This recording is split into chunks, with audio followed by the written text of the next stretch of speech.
The U.S. military has struck another alleged drug boat in the eastern Pacific, killing one person. U.S. Southern Command posted this video of the strike, saying it targeted a low-profile vessel that was, quote, transiting along known narco-trafficking routes. The military has hit at least 29 alleged drug boats since September, killing at least 105 people.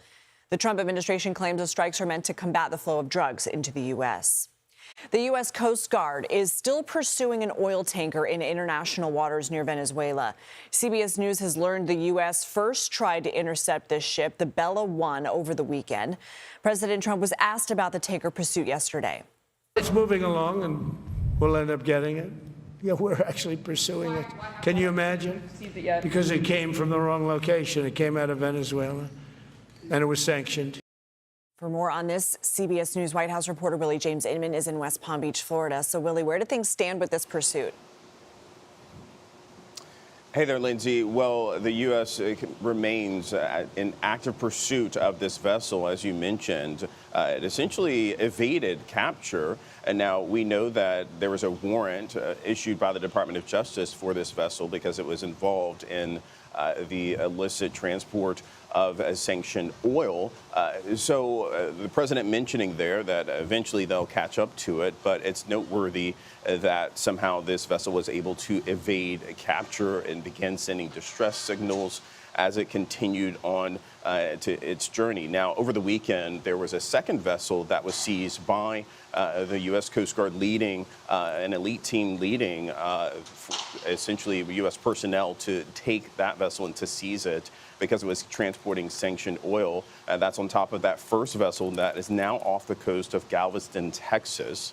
And now the president essentially saying that the U.S. will keep the ship. It will also keep the oil in this case in terms of these seized vessels.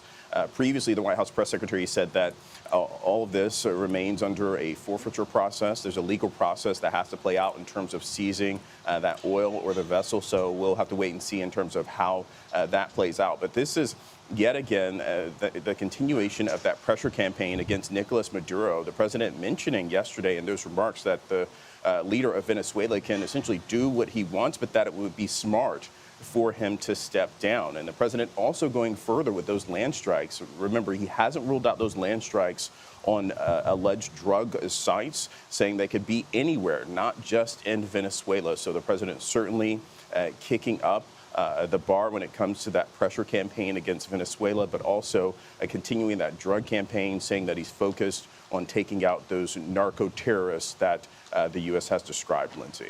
And the president unveiled plans for a new fleet of Navy battleships. He says that he wants this done in 2.5 years, maybe even use robots to help build them. What more do we know?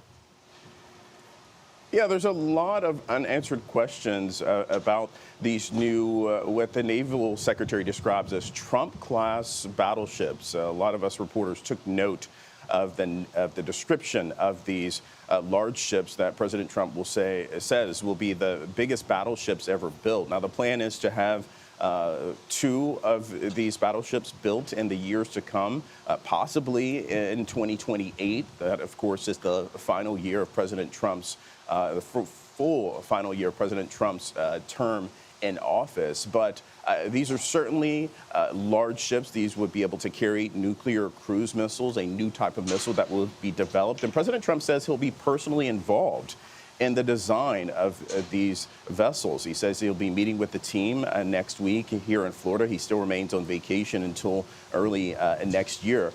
So clearly the president wanting to be involved in these vessels, but also now they're describing them with his name. Willie James Inman, thank you.